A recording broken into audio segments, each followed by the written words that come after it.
Zabbuli ey'enkaaga.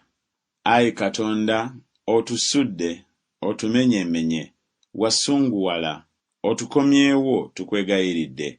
Wakankanya ensi, wajaasa, ozibe enjatika zaayo, kubanga eyuuga.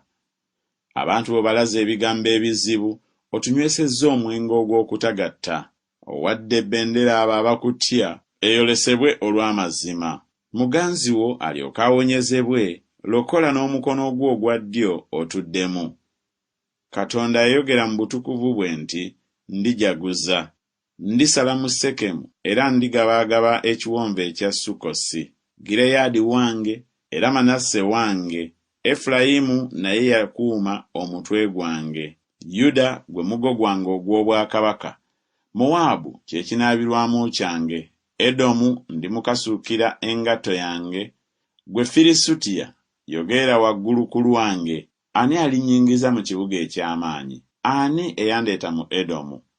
Totusudde, Ayi Katonda, so tutabaala, Ayi Katonda n'eggye lyaffe. Otuyambe eri omulabe, kubanga obuyambi bw'abantu tebuliimu. Katonda y'anaatukozanga eby'obuzira, kubanga oyo y'anaalinnyiriranga ku balabe baffe.